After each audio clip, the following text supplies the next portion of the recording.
Hello guys, स्वागत है आप सभी लोगों का एक बार फिर से हमारे इस प्यारे से channel UPPCL with you. So guys, आज की इस वीडियो में मैं लेकर आया हूँ कुछ important informative points that you must follow in order to I can say do well in your examination. So कुछ ऐसे इंपॉर्टेंट टिप्स हैं जो आपको चेक करनी है कि आप क्या इन चीज़ों को फॉलो कर रहे हैं। अगर कर रहे हैं तो बहुत अच्छी बात है, नहीं कर रहे हैं तो आपको ये चीज़ें करनी चाहिए, ठीक है, ताकि आप अपनी तैयारी को एक राइट डायरेक्शन में लेके जा सकें। तो वन बाय वन जल्दी से मैं डिस्क्राइब करता हूँ। कुछ 6 से 7 पॉइंट हैं जो मैंने फाइंड आउट किए हैं, जो मैंने फॉलो किए हैं पर्सनली। तो आप लोगों को सजेस्ट करूँगा कि आप भी इन पॉइंट्स को, इन चीज़ों को फॉलो करके अपने एग्जाम में बेहतर कर सकते हैं। चलिए जल्दी, विदाउट वेस्टिंग टाइम फर्दर, जल्दी से स्टार्ट करते हैं। पहला पॉइंट है, देखिए, जैसे कि हम लोग जानते हैं हमारे अकाउंटेंसी में, हमारे इस एग्जामिनेशन में अकाउंटेंसी का एक बहुत बड़ा जो है पोर्शन रहता है, ठीक है। तो अकाउंटेंसी पे बच्चे क्या करते हैं, बहुत ज़्यादा फोकस करते रहते हैं। नॉर्मली हम देखें अकाउंटेंसी वाले पोर्शन में आउट ऑफ 75 क्वेश्चन, जो 75 क्वेश्चन अकाउंट सेक्शन से हैं, उसमें अराउंड आपको 15 से 16 क्वेश्चन मिल जाते हैं आपको इनकम टैक्स से, ठीक है। और ऑडिटिंग से मिल जाते हैं आपको करीब 10 से 12 क्वेश्चन मिल जाते हैं। बाकी जो करीब मान के चलिए अप्रॉक्स 50 से 55 क्वेश्चन जो होंगे वो आपको अकाउंटेंसी से ही मिलते हैं। अब बात करें, देखिए, अकाउंटेंसी में मैंने एक देखा है बहुत सारे बच्चों को, जो बहुत सारे बच्चे क्वेश्चन सेंड करते हैं मुझे। मैंने देखा है मोस्टली बच्चे फोकस कर रहे हैं जो न्यूमेरिकल क्वेश्चंस आते हैं उन पर फोकस कर रहे हैं। जैसा कि हम लोग अपने 12th और ग्रेजुएशन में क्या करते थे। गाइस, मैं आप लोगों को बता दूं कि हम अब किसी एकेडमिक एग्जाम के लिए नहीं तैयारी कर रहे हैं, हम एक कॉम्पिटिशन एग्जाम के लिए तैयारी कर रहे हैं, ठीक है। We are writing a competitive exam. So अब हमें थोड़ा सा स्ट्रैटेजिकल होकर पढ़ाई करनी होगी। एग्जामिनर जो है वो हमसे क्वेश्चन नहीं लगवा के देखेगा कि हमें क्वेश्चन लगाना आता है नहीं आता है, वो हमारे कॉन्सेप्ट चेक करेगा। और कॉन्सेप्ट चेक करता है किए जाते हैं मेनली थ्योरेटिकल नॉलेज के बेस पर। तो इन शॉर्ट मैं बोलूँ आपको अकाउंटेंसी में कैसे तैयारी करनी है। अकाउंटेंसी में आपको बहुत बड़े बड़े लंबे चौड़े क्वेश्चन नहीं ट्राई करने हैं।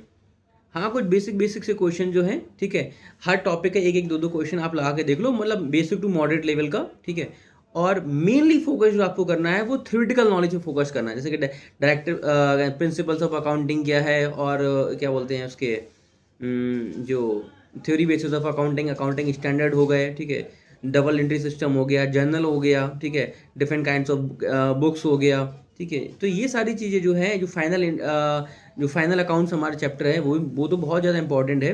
तो उसके जो थ्योरेटिकल टर्म्स हैं वो आपको पढ़ने हैं। और आपका जो नॉन प्रॉफिट ऑर्गेनाइजेशन एक चैप्टर है, एनपीओ इसको हम बोलते हैं, तो वहाँ के जो थ्योरेटिकल कॉन्सेप्ट हैं, डोनेशन वगैरह हो गया, ये सारी चीज़ें जो है वो हमें पढ़नी, ग्रांट्स वगैरह हो गए, ये हमें अच्छे से पढ़ना है। तो कुल मिला के ओवरऑल मैं बोलूँ, सबसे पहले अकाउंटेंसी में आपको थ्योरेटिकल नॉलेज पर काम करना है।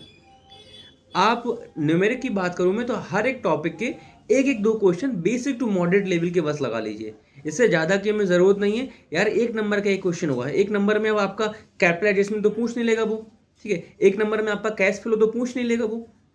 लेकिन क्या करेगा, 1 नंबर में वो कैश फ्लो की, कैपिटल एडजस्टमेंट की, या किसी भी टॉपिक की जो थ्योरेटिकल चीज़ें हैं वो पूछ सकता है। छोटे छोटे क्वेश्चन पूछ सकता है, रेशियो बेस्ड क्वेश्चन पूछ सकता है, जो रेशियोज हमने पढ़ा था 12th में और ग्रेजुएशन में, तो उन पर बेस्ड छोटे छोटे से क्वेश्चन पूछ लेगा।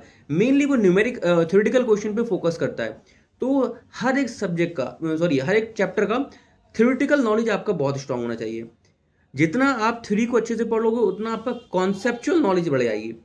और एग्जामिनर, याद रखो, यार सिर्फ कॉन्सेप्चुअल नॉलेज ही हमारी चेक कर रहा है, वो क्वेश्चन नहीं लगवा के देख रहा है, ठीक है। तो पहला पॉइंट ये हो गया कि हमें अकाउंटेंसी में थ्योरेटिकल पोर्शन पर अच्छे से फोकस करना है इंस्टेड ऑफ न्यूमेरिकल क्वेश्चन, ठीक है। अब बात करते हैं, सेकंड है हमारा हैंड रिटन नोट्स, ठीक है। बहुत से बच्चे, मैंने ये ऐसा था कि सर ऐसा क्वेश्चन भेजते हैं या सवाल पूछते हैं कि सर हैंड रिटन नोट्स बनाएंगे तो बहुत सारा टाइम वेस्ट हो जाता है, और ऐसे में क्या ज़रूरी है कि हर एक सब्जेक्ट के हैंड रिटन नोट्स बनाए जाएँ। तो यार मैं बोलूँगा, देखो गाइस, किसी ने कहा ना, आपने इसके लिए एग्जांपल मैं दूंगा चाइनीज़ बम्बू का। आपने चाइनीज़ बम्बू का एग्जांपल सुना होगा या उसका वीडियोस वगैरह देखा होगा, नहीं देखा तो गूगल सर्च करके देखना।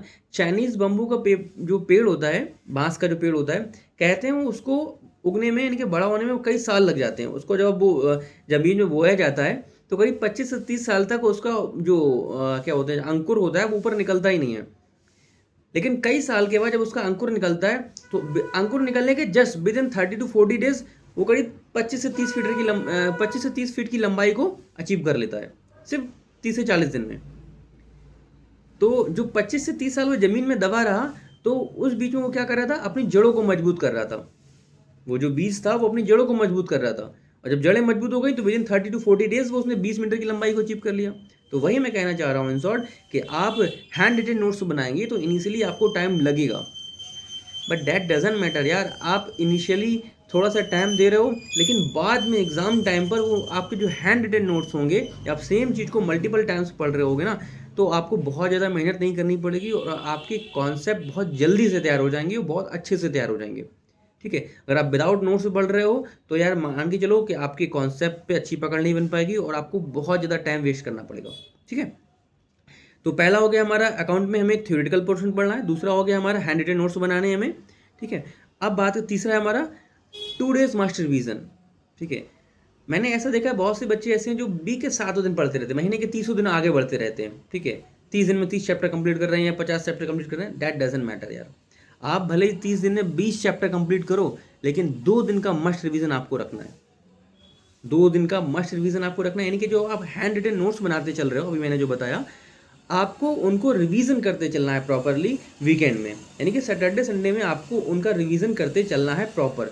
अगर आप अपने कॉन्सेप्ट को बिल्ड करना चाहते हैं, आप अच्छे से तैयारी करना चाहते हैं, वरना क्या होगा, आप आगे बढ़ोगे और पीछे को भूलोगे और इस तरह से आप कभी भी तैयारी नहीं कर पाओगे, आपको सालों लग जाएंगी। ठीक है, you would waste number of years. पर अगर नोट्स बना के पढ़ रहे हो तो आप जो है रिवीजन कर रहे हो तो आप अच्छे से अपनी तैयारी को कर पाओगे, जल्दी से कर पाओगे। तो तीसरा होगा रिवीजन हमें करना है वीक में एटलीस्ट 2 दिन, सैटरडे संडे। अब हमने क्या किया है, देखिए थोड़ी सी अभी अगर जो बच्चे बिल्कुल इनिशियल स्टेज में जिन्होंने तैयारी शुरू ही की है तो उनको लिए मैं बोलूँ कि अभी आपको मॉक नहीं लगाना है।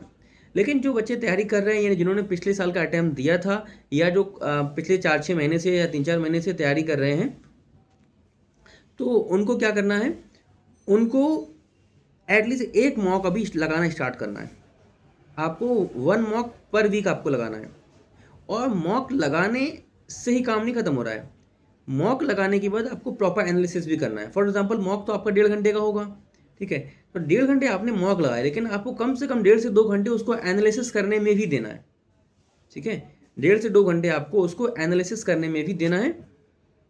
तो that will help you to check the accuracy of your concept और to check the I can say level of your preparation, कि आप किस लेवल पे हो, आप कितनी एक्यूरेसी के साथ खुद को तैयार कर रहे हो। तो हमारा चौथा पॉइंट हो गया, आपको यह है एक मॉक लिखना है। फिर से रिपीट करूं, पहला आपको अकाउंट में थ्योरेटिकल पढ़ना है, दूसरा आपको जो है हैंड रिटन नोट्स बनाने हैं, तीसरा आपको 2 दिन का रिवीजन करना है वीक में, चौथा आपका हो गया एक मॉक पर वीक और उसका रिवीज और उसका एनालिसिस प्रॉपर। ठीक है, सब्जेक्ट बाय सब्जेक्ट करना है, आपके कितने मार्क्स आए, कितने आपने सही किए, कितने गलत किए, प्रॉपर एनालिसिस करना है आपको। ठीक है, जो क्वेश्चन गलत हुए उनका क्वेश्चन आपको सोल्यूशन देखना है कि इसमें सोल्यूशन क्या है और मैंने क्या किया। जो क्वेश्चन सही हुए उनको भी आपको उनका भी आंसर्स देखना है, सोल्यूशन देखना है, क्योंकि मॉक में अवेलेबल रहता है। आपको उनका भी सोल्यूशन देखना है कि मैंने किस तरह से सॉल्व किया और एग्जामिनर किस तरह से सॉल्व करके दे रहा है। हो सकता है उनकी अप्रोच ईजी हो तो हम उसको फॉलो कर सकते हैं। पांचवा है हमारा make schedule for every day and try to follow. जो मोस्ट इंपॉर्टेंट थिंग है वो ये है कि यार देखो, आपको शेड्यूल एक बनाना पड़ेगा। आप दिन में अगर 4 घंटे पढ़ाई कर सकते हैं तो 4 घंटे का अपना शेड्यूल बना लो। यानी कि आपको एक दिन पहले, यानी कि लास्ट शाम को सोने से पहले आपको अगले दिन के लिए शेड्यूल बनाना है। 4 घंटे का, 6 घंटे का, 8 घंटे का, जो भी टाइम आप निकाल पा रहे हो उसको प्रॉपर मैनेज कर लो। अगर आप रैंडम पढ़ाई कर रहे हो कि जो मूड आ गया तो वो पढ़ाया जा रहा है, तो इसमें क्या होगा, जिन सब्जेक्टों में आपको इंटरेस्ट आ रहा होगा उनकी तो तैयारी हो जाएगी, लेकिन जिन सब्जेक्टों में आपको थोड़ा सा कहते हैं ना लेजीनेस फील होता होगा वो सब्जेक्ट फिर रह जाएंगे। और याद रखना, एग्जाम सारे सब्जेक्टों को लेके चलोगे तो कवर होगा, एक आध कुछ लेके चलोगे तो कुछ नहीं होना है। ठीक है, तो इसलिए हमें सब पे सारे सब्जेक्टों पे पकड़ बनानी है। इसके लिए हमें क्या करना है, इसके लिए प्रॉपर हमें जो है क्या बोलते हैं, एक प्रॉपर शेड्यूल बनाना है अपने टाइम का, हम टाइम को मैनेज कर पाएंगे। और दूसरा, शेड्यूल बनाने से ये हमारा जो है एक बेनिफिट होगा कि हम सारे सब्जेक्टों को लेकर चल रहे होंगे। ठीक है, तो 5वां हो गया हमारा schedule. Last but not the least है complete important topic before and do multiple revision. देखिए, जैसे कि हम जानते हैं हमारे पास 6 से 7 सब्जेक्ट हैं जो हमें पढ़ना है। ठीक है, हिंदी, इंग्लिश और आपका मैथ हो गया। ठीक है, अकाउंटेंसी में आपका अकाउंट हो जाएगा, इनकम टैक्स हो जाएगा और आपका ऑडिटिंग हो जाएगा। मोटे मोटे 6 सब्जेक्ट हमें पढ़ना है, एक कंप्यूटर 7वां हो गया। अब इन 7 में देखो, हमें यार पढ़ने को तो बहुत सारा है, इतना है कि पढ़ेंगे तो 3-4 साल लग जाएंगे पढ़ते पढ़ते। हमें हर सब्जेक्ट में सब कुछ नहीं पढ़ना है। मैंने प्रीवियस कुछ वीडियोज़ में अपलोड भी किया हुआ है कि हर सब्जेक्ट के इंपॉर्टेंट टॉपिक्स मैंने बताए हुए हैं। अगर आपने नहीं देखा तो आप उस वीडियो को भी देख सकते हैं कि कौन कौन से इंपॉर्टेंट टॉपिक्स हैं हर सब्जेक्ट के।